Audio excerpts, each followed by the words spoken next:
forget what you think you know. This isn't a story about mindless barbarians on horses. It's the story of the most effective military machine in human history. In less than 100 years, they built the largest contiguous empire the world has ever seen, from the Pacific Ocean to the gates of Vienna. But how? The answer isn't just brutality. It's a chilling recipe of genius, adaptation, and psychological warfare that's still studied today. We're going inside the Mongol war machine to understand how they did the impossible. Starts not with an army, but with a system. Before Genghis Khan, the Mongolian steppe was a fractured mess of warring tribes. Then came Temujin, the boy who would become Genghis. He unified them through charisma, strategy, and utter ruthlessness. But his real masterstroke came next. He shattered the old loyalties completely. He reorganized his entire society into a decimal military structure. Units of 10, 100, 1,000, and 10,000. Your commander wasn't your tribal chief. He was the most capable warrior, appointed by Khan himself. Promotion was based purely on merit. A low-born shepherd could rise to lead 1,000. A cowardly prince could find himself a foot soldier. This wasn't an army of nomads. This was the world's first professional, meritocratic military corporation. Loyalty was to the system and to Genghis alone. He created a command structure where orders were obeyed instantly, without question, across thousands of miles. The foundation wasn't just warriors, it was flawless, scalable management. Now, the individual soldier. The Mongol warrior was the most versatile combatant of the pre-gunpowder age. His weapon was the composite recurve bow, crafted from wood, horn, and sinew. It was smaller than a European longbow, but far more powerful. It could punch through armor at over 300 yards, and he could fire it accurately in any direction. At a full gallop, his logistics were built into his lifestyle. Each rider had a string of hardy steppe ponies. They could travel up to 100 miles a day, a distance that would cripple any European army.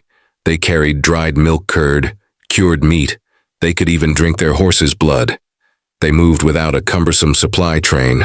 Their tactics were a symphony of controlled chaos. They perfected the feigned retreat, seemingly panicked flight to lure enemies into ambushes. They harassed enemy formations for days, draining morale, draining arrows. They never engaged in the head-on melee their enemies trained for. They didn't fight battles. They executed surgical dissections.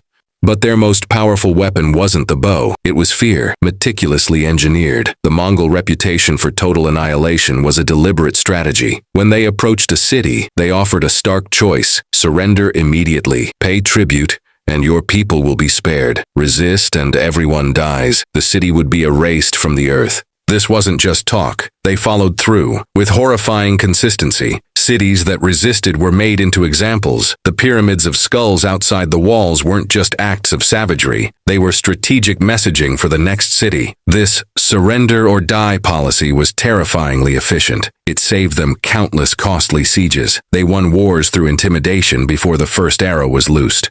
Here's the most overlooked part of their success. They were the ultimate pragmatists. They had no pride about their way. If a conquered people had a better technology, they stole it, and the people who knew how to use it. Captured Chinese siege engineers built their catapults. Persian administrators ran their tax systems. Muslim traders managed their finance. The Mongol war camp was a United Nations of plundered expertise. To manage an empire spanning continents, Genghis Khan created the Yam, a courier relay network. Stations were spaced a day's ride apart. A messenger with urgent orders could travel 200 miles in a single day. Information moved faster across the Mongol Empire than it would in Europe for another 500 years. They didn't just conquer land. They conquered and integrated the very best ideas of civilization. So why didn't they conquer the whole world? Two reasons. First, geography. Their system was perfected for the open steppe. Dense European forests, the jungles of Southeast Asia, the typhoons that saved Japan, these were their kryptonite. They were masters of the plain, not of every terrain.